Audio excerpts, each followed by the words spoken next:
All right. Good evening. Good evening. Good morning. I'm George. I'm Kevin. We're we are. Who are we? What did that one thing that Tony wrote? all right. Bedazzled. I won't even get it right. Bedazzled, deranged, derringers. What's a derringer? Is that a rifle? He didn't put much thought into this. We can't even. I didn't either. I don't. Why? I'm why a little under the weather. This stuff is. There's notebooks of this stuff. Yeah, we got But- lots of it. That doesn't even make sense. Did you notice that it almost seems like some of those are wet with tears, too, those pages? As though he were crying. You've been resting your flat water on it. Mm. There's no seltzer, by the way. No seltzer. We had a great last episode. We really did. What It gives? was fantastic, and usually we get followed up with a brilliant flavor of seltzer. We don't even have unflavored seltzer. We do have ice cream. Mm-hmm. Oh, and I brought that. That's different. Oh, this is your ice cream from home. Wow. Yeah. That's why it tastes so good. Vic is never going to bring ice cream. Kevin. Do you remember when we were sponsored by Moon Pies? I do remember that. That was That cool. was really nice. Yeah. We had to pay for those moon pies, though. It was kind of weird how they did a Kinda pay weird up how front they- for sponsorship Pay for thing. sponsorship. I don't think that's how it normally works. I went home through the Nashville airport recently from a work trip. So Moon Pies are they like a Southern thing or maybe even a Tennessee thing? I think because you can I get think Moon it's a Pie Southern. T-shirts and like cases of Moon Pies. You know, I did not know. I had heard the term moon pie, but I hadn't actually had one until I moved to California. And I recognize it being like a non-East Coast thing. is this when you say, Kevin? Have you ever? No, Moon Pie. no, that That's would not be a segue? cheap. That would be cheap, and our listeners demand a higher quality of segue than that. So I will simply say this. If I have learned one thing in my 36 years on this earth, it's that it is really hard to be a god. Oh, really? Yes. And if I've learned one thing on my 43 years on this earth, Don't. It's not a competition. it's you better sniff that shovel before you use it, because you don't know what plague might be on it. And I love the test sips going on in that movie. Everything is smelled in this movie. Mm-hmm. So we're talking about Jumping right in there. might as well, because that's what they do in this movie. They don't hold anything back. They don't pull any punches as far as what they show. We are talking about Hard to Be a God, which was a Netflix find. Yeah, I googled best sci-fi on Netflix, also known as the dumpster we dive. Typically, called the sci-fi section of Netflix. yeah, you'll find a vast array of found footage in either sci-fi or horror movie. It seems like there was like a 6-year period where all that got made was found footage. Have you ever got like 15 pages deep into the Amazon Prime free movies when it looks like these homemade documentaries about aliens and like Nazis and stuff, and you're like, how much of this garbage? It's like sub-History Channel kind of stuff, man. You know what I've It like gives me a discovered, headache. too? It makes me a little nauseous feeling to look at it. I've always had this like kind of high cultish opinion of trauma movies. You know, Lloyd Kaufman's. Yeah, yes. Like, you know, tons of them. I didn't know. First of all, I didn't know how many they actually made. That it's like hundreds and hundreds. And I didn't realize. I didn't realize because I remember the big ones like Class of Nukem High, The Toxic Avenger, Sergeant Kabuki Man. But like there were some that Romeo were just and like, Juliet. Oh Dude, boy, that's yeah. a rough one, man. Yeah, with Lemmy narrating it. That is a rough one. Lemmy. God rest your soul, Lemmy. 2016, man. What a shitty year that was. Horrible year. Gosh. I've never had a year just come up and tear my soul out like that. Did you know that people died in 2016? People died. Let's not make light about this. No. That's not above my pay grade. It's that's God's pay grade, and we all know how hard it is to be one. Yeah. A god, that is. Man. What's going on here? You told me about this movie via email. Hard to be a god. And I waited a long time to watch it. You had already started it, and right. We watched it within one day of one another. Okay, all right. It is probably the most non-sci-fi sci-fi movie I've ever seen.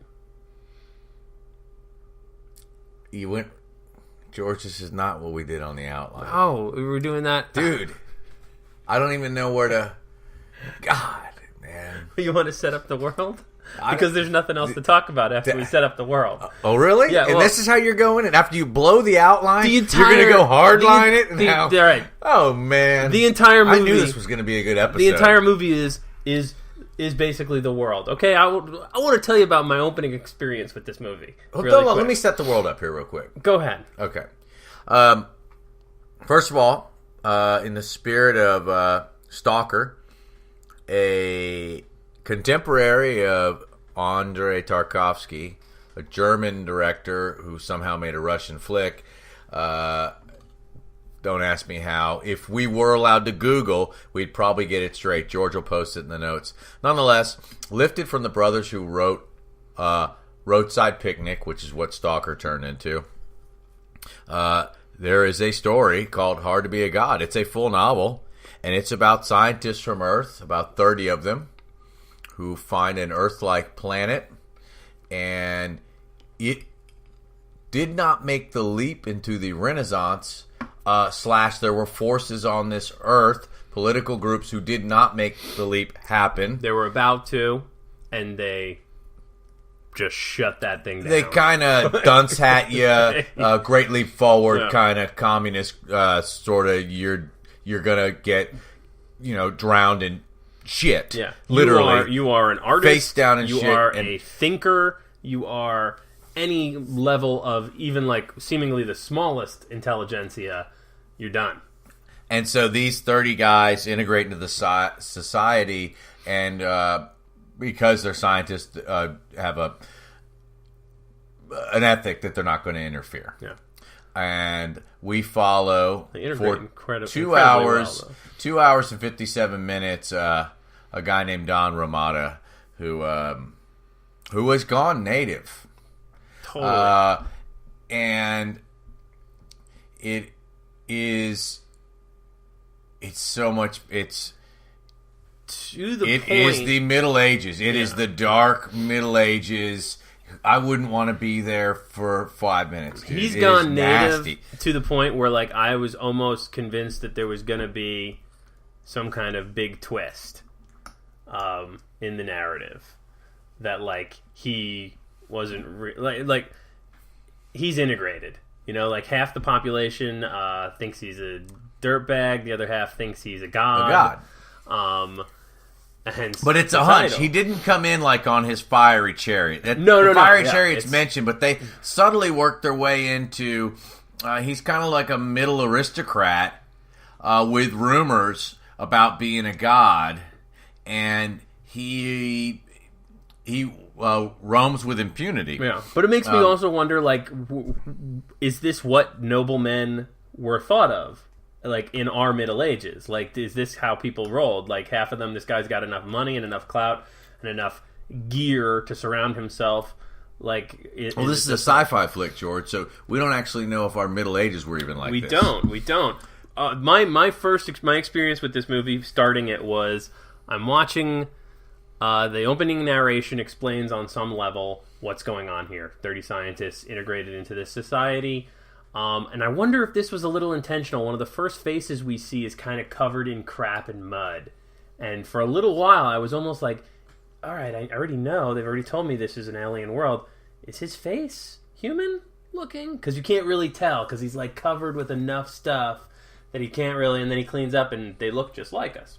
But then there's a shot where there's a outhouse, and the way these outhouses are built is that they're elevated platforms, and you crab down them into this like well, and there is a hole in the outhouse. You don't know it's an outhouse yet, but I'm like, what is that white thing? And a guard takes his spear and pokes it, and he has just pierced someone's ass, who then like gets up and like touches their ass, and they've got blood on their hands. Like, that is how you are delivered into this world. Is like, this is cruel, brutal, miserable, ignorant, like painfully ignorant, to the point where like I truly do believe on some level like watching this movie made me a little ill, because I'm sick right now. I was sick beforehand, but you're sick, all right. I'm sick with it, baby. He just relapsed on gluten, by the way. I don't know. So do you think these cookies and this cookies and cream will have gluten in them? I was like, keep coming back, George. Well, keep coming back, buddy. We've got that for posterity's sake now. My gluten relapse. Imagine how bad it would be in this movie, man. Oh, I feel terrible now. Oh. It is kind of it's not a celebration, but man, it is like a snapshot of I want to say a particular era of human history, but it is shown through the lens of it very clearly not being human history. Well, like, you can't make that assumption. Yeah. I mean, there's no doubt about it. The dude nails what we all can agree conventionally as what the Middle Ages were like. Right. There are mud, puddle, like lakes of streets, dirty everything, chicken squawking around everywhere, meats hanging and curing, people with festering wounds, poor forceps skulls being pulled, eyes missing, teeth missing. It's like a Hieronymus Bosch painting gone live. Wow. Man, that's heavy. I pulled this off. That was Robert Ebert wrote that.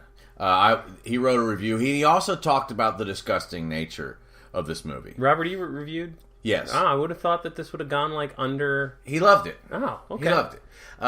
But in some research of this movie, I'll get into why I was looking into it more a little later. But he describes the disgustingness. And you said it maybe made you sick. I quickly got over it. And it did something to me that, like, I knew it was totally disgusting. Yeah. But I really liked it. I was on the edge of my seat, if you will, waiting for more sci-fi to happen. I think what it made itself. It's kind of, I don't know. There's one way. There's, I feel like, no way for me to look at this movie, because while I'm watching it, I am marveling at like the level of detail. It's excruciatingly.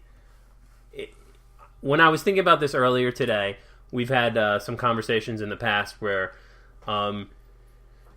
we've talked about things that maybe made us a little uncomfortable. There's certain horror movies that my wife can never watch again. You know, like Texas Chainsaw Massacre, the scene where Sally Hardesty is strapped to the chair and it's just close-ups of her eyes. You know, like, and this searing music, like, you know, and there was a level of that. For me, it generated a little bit of anxiousness, and that's very, very rare for me to actually get that type of response from a movie. And in that, like, I consider it like a big success because it elicited this genuine response from me. The filmmaker wanted something out of me, and he got an emotional response. So that's what's compelling about this. Because if you think about this man nailing, beat for beat, what is understood as a sci-fi novel, then the rules change entirely.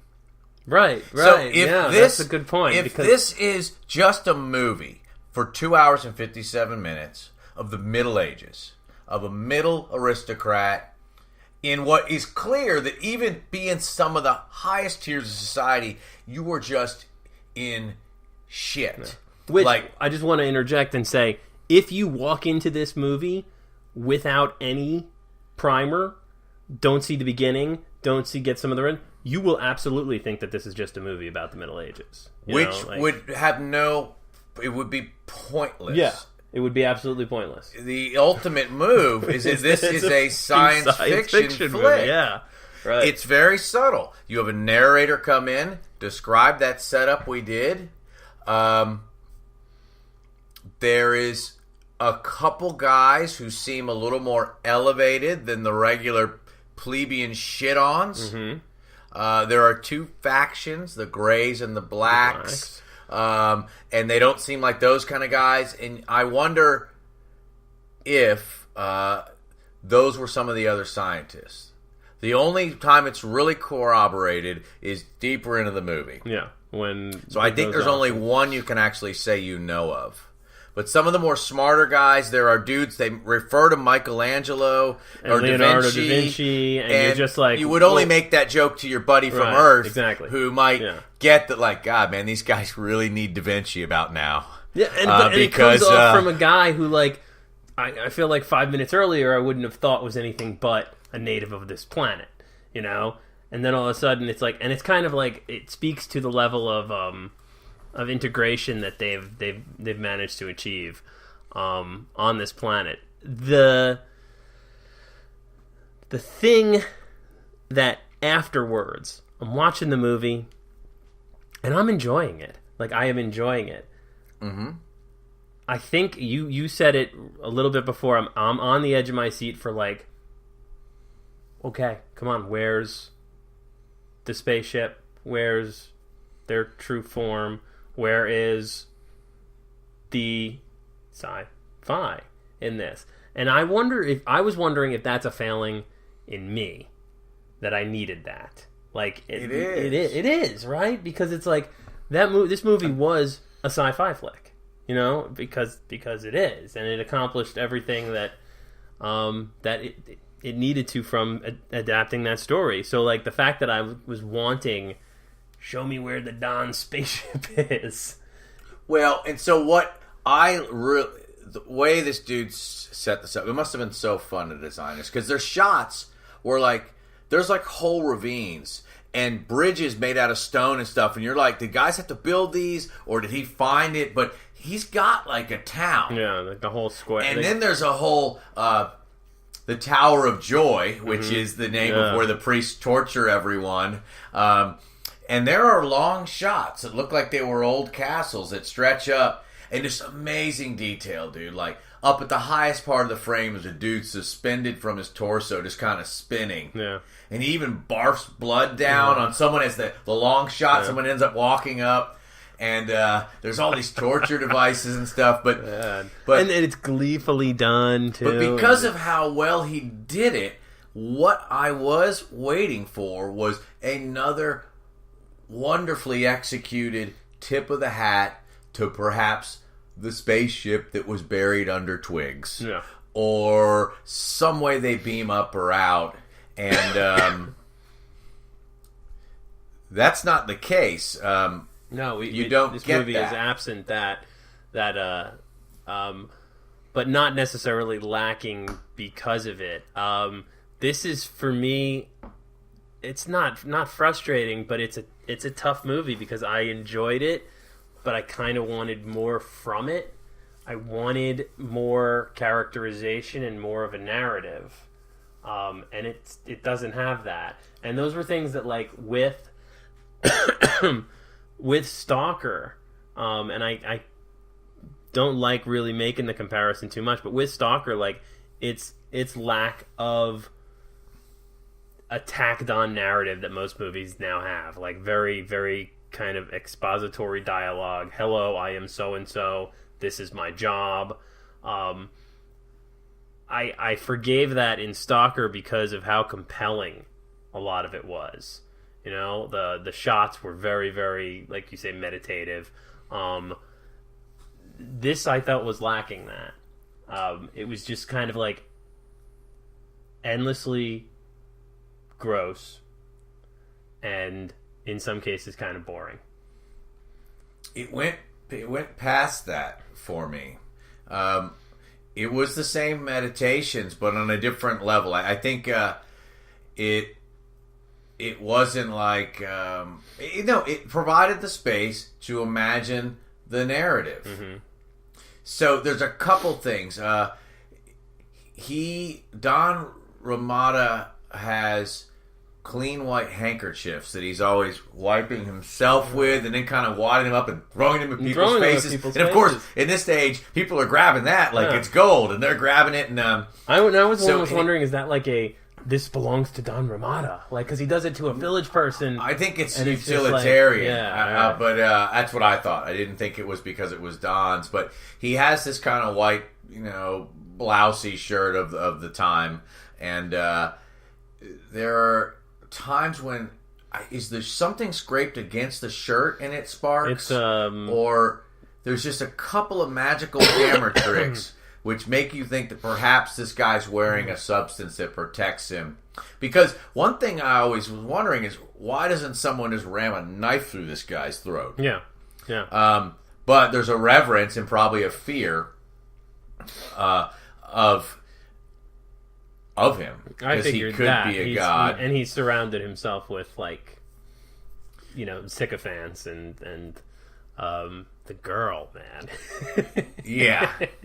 But he kind of goes crazy because it's hard to be a god. Hard to be a god, yeah. And that's what's going on. And he's powerless to interfere, so he's watching these witch hunts go on.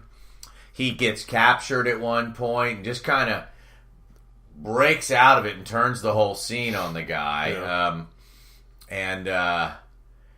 There's a lot of crazy torture stuff that's going on, and the meditation for me was, this is sci-fi, so how is it sci-fi? So at one point there's a screenshot that pans by, and I swear to you there's a 6-fingered glove, which could be the armor used by a certain species on this planet that's pretty human except for 6 fingers.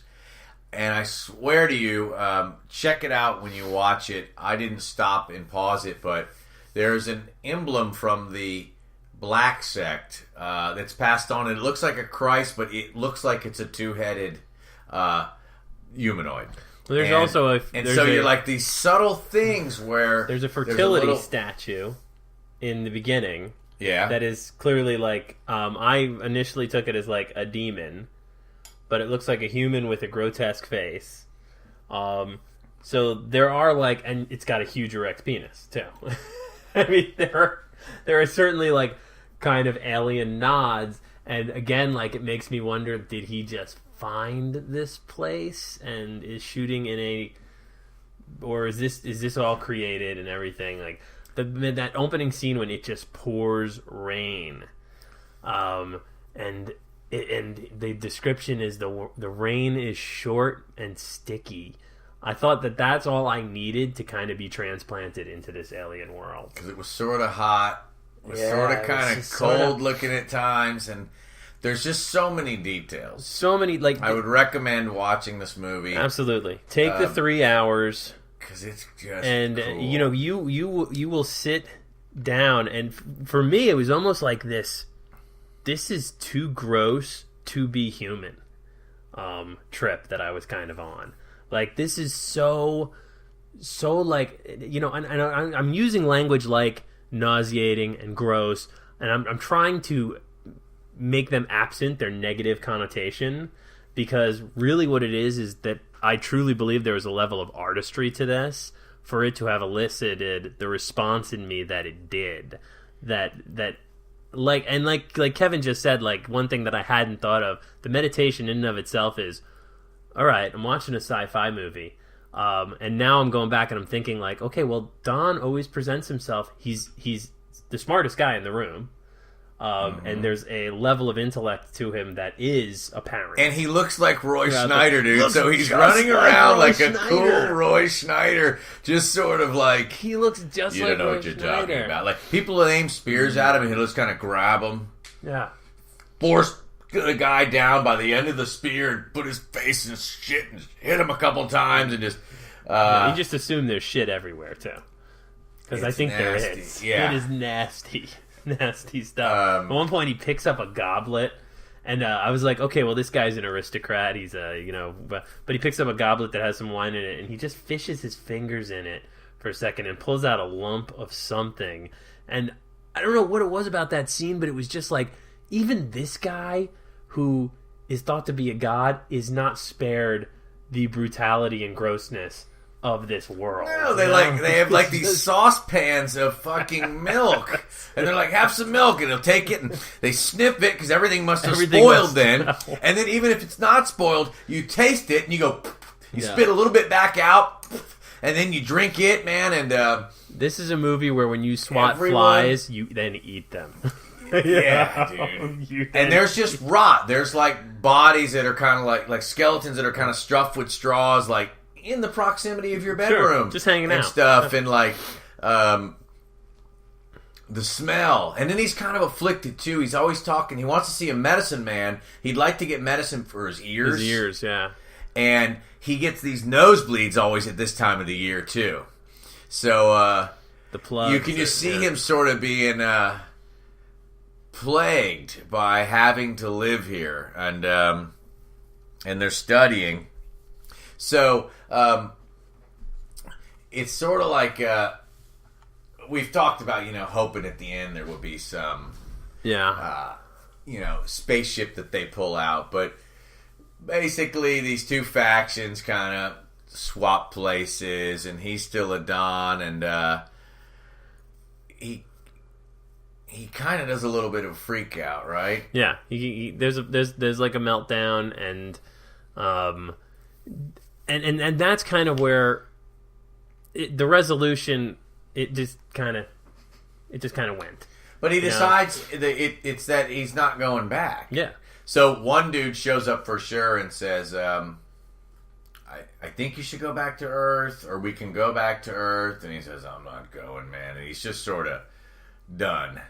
And there it was, man. I mean, that's at the beginning with the description, and at the end, there's clearly access to go back. It's not compromised. There's no rush to get off this planet. And any of these classic things, they're just there. And hey, man, you look like you need to get back to Earth. And he's like, no. There was very little. I mean, you typically need to build a story structure on like crisis and conflict, of character, and there was very little of that. There was very little. You can't really say anybody changed dramatically. Like, there was no, like, all is lost moment. And I'm talking specifically from, like, just a 3-act story structure. You know what I mean? This wasn't that. And again, like, I'm trying to remove some of the negative connotation of saying that. This just wasn't that. It was kind of like, all right, here's this. Fill it in. And it's why, like, I kind of say when we build the world, like, this movie was just the world. Like, it was the world that we've been thrusted into, and, like, what the greater message was, like, by him saying, I'm done, I'm not going back. Like, you could do, well, what is he saying about that? Is he saying, oh, well, it doesn't matter because human nature is the same everywhere you go? There's none of that, really. Yeah, no, I was spared. We were spared that. Not to mention, it would be, it's a slippery slope. You can't actually think that about us. No, not at all, because it could be. They're looking at an alien species. Yeah. Right. It's a planet not like Earth. It's a planet like Earth, but it's not. So it made me wonder, like, what the book. Well, so I looked up the book, and this movie is rather true to it. I think there's a love interest from another planet, and I think I remember that there's more communication back to Earth, but which we were spared in the movie, because I wondered what might have we missed if this director took us a different way. Well, could there have been more sci-fi insertions? If Michael Fassbender was playing the Don, we'd kind of have... Who's Michael Fassbender? Michael Fassbender is android from... the android from the last... from Prometheus? Yes, okay. Alright, so if he were playing the Don, we'd have like a moment where he turns a candlestick, and the wall turns back, and a hologram fades away, and he goes into the spaceship, which is parked behind, like this. That would be like the Hollywood 101 way of doing this. Like, how have these scientists come to this planet and integrated themselves, and it would have been some sort of message, like, look, we've found ourselves in this alien species. Now what do we learn here? And it's refreshing to not have that. It's refreshing to not have that, like, canned, this is story 142, go tell it. Here's Well, and that's what we keep getting to. I mean, we were kind of enjoying these things that aren't doing... Not that we don't enjoy stuff with a little more 101 Hollywood stuff in it, but, I think more memorable are my experiences in the Solaris, the Stalker, and this than say Passengers. Okay, or Arrival. But isn't that the case? Like, if you think back on your life in science fiction, it's always the ones that are fucking out there.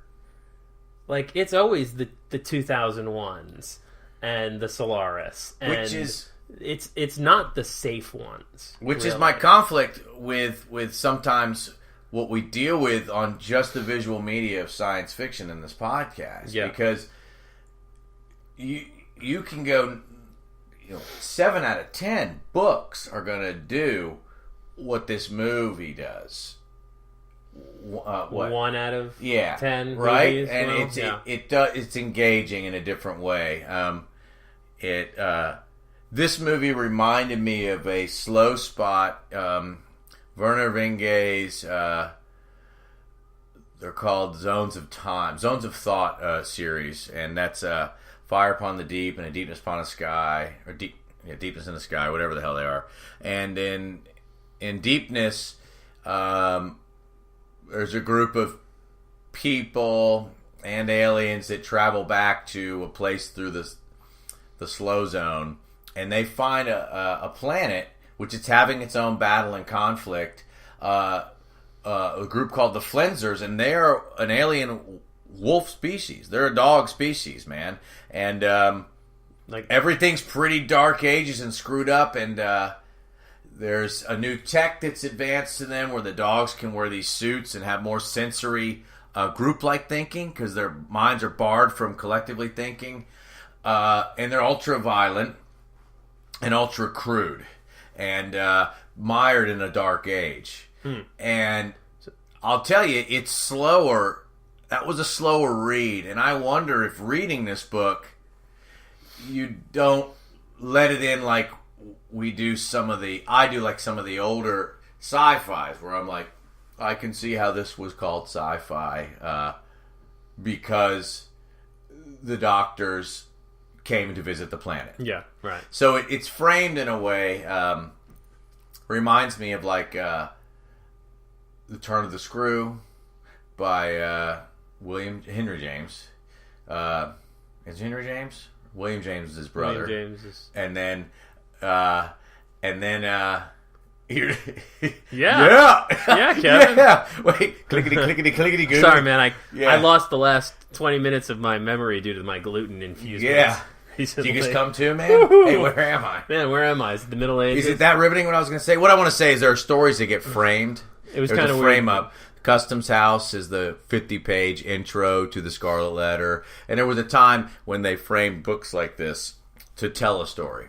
Yeah. And this gets framed. Yeah. Scientists come to this, and then you get this medieval plot thing. I don't know if I definitely wouldn't go and read this book. There are better books to read. And my guess is it would be slow. I would imagine. But who knows? Like the Don movie, Ramada, the fat priest is here. You know, yes, fat priest. Hi. Hi, fat priest. Don Ramada. Excuse me a minute while I have my servants break off my wives' chastity belts. So he even has slaves, and they're all wearing stocks. They're all wearing stocks. And you just think about what it would be like to wear. Dude, there's one point where they said, "Don't take that guy out of his stock. He's been wearing the stock since he was 3. If you take that off him, he will die." And they set a slave free, and he's been on the chain since he was age 3, dude. Yeah. And this is one of Don's interfering moves, because what we do see, and we haven't talked about, is he does begin to kind of inject himself in. Yeah. I mean, he basically marches over to the neighbor's house and says, "You can't do this," and that's when he goes, frees his friend out of the Tower of Joy, he because starts to lose his impartiality. And and he talks about it from the start, pretty much, just this backwards, overly ignorant society and everything, and but it never leads to anything bigger, I just it was kind of weird how at the end he saved Jennifer Lawrence's life, but don't spoil it. Spoiler. by pulling off the blast shield on the door. I don't know. Hey, why do you have balls written in the outline in all caps? Why do I have balls? Well, we know why you have balls. Why do you have balls written? What does that mean? Balls. Balls of no. that thing. It meant that it takes balls to make a movie like this. This is just a studios don't make these movies. You don't get funding to make these movies. It takes balls. I don't think that's a valid statement regarding this movie. I don't think it's ballsy to make this movie. I think this it's movie's really made. ballsy. Dude, this showed up in the dumpster of Netflix. This movie did not come out and do shit. This is a 2013 movie, by the way, but folks. Regardless of that, somebody attached their name to this product and said, "You know what? I'm taking a chance here because this is not." No, this I is don't not, think guys like that dude easy. and guys like Tarkovsky are just. They're not. I think they're making art. And I don't know if they're going to tell you they're an auteur or something like that, but I think it's a whole different spectrum, man. But what? So it's not ballsy to do. You don't think there's any courage in art? You don't think there's? What are you going to do that? Well, I'm serious. No. You just said balls. There's balls courage in courage. getting out of the fucking bed every day, man. I agree with you on that. All right. Yeah. And so I'm willing to bet this movie was not made from a bed. Although it might have been, considering. See, but that's a lousy argument. It is a lousy argument, but I'm not gonna. I'm not gonna walk back from the idea that this movie took balls to put out there. It's all right. You don't have to agree with it. I don't care. Yeah. Why do I care? I don't know. You've already poisoned me tonight with your damn gluten infused ice cream. Hey, man. Look, this worth the trip. Would you do this? Way worth the trip. Again. It is a totally cool movie. I've started it. It's on the phone right now playing on YouTube. Would you sit down? I take great joy in rewatching a movie with somebody who has not seen it.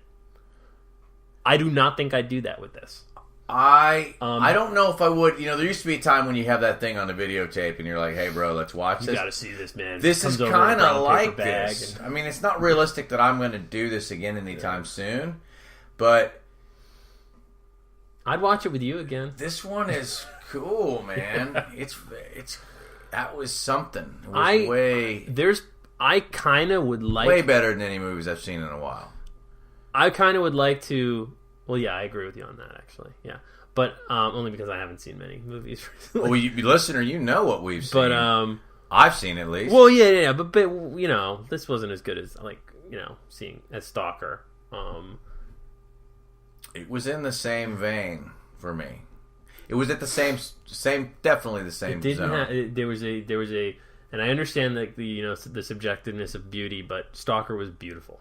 That's that. I don't want to take the idea the of this same movie by balls that were used to make a movie like Stalker. I think this director used. I don't agree with that. I don't think that it takes balls to make a movie like Stalker, man. Who would say that? Crude. Who would say that? Is that the gluten talking? Word, man. I'm getting the vapors here. But that is the gluten. BDD Sci-Fi at gmail.com. That is our email address. Did Tony check the spam box for any of that? We didn't get as many. That's where he got most of the... I got an email from a gentleman who asked us. This guy had commented a while back saying, I'd love to watch you guys. He sent us, actually, this over a year ago, he sent us like a page and a half of what we should be doing. And one of the little tips was, you guys need to clean up your mouth. Okay, because you're not just recording, you're published now. I remember that. Remember this? He just commented saying, you guys still saying the F word a lot? Because if you're not, then maybe I'll listen again. God. Is this one of the guys from Reddit?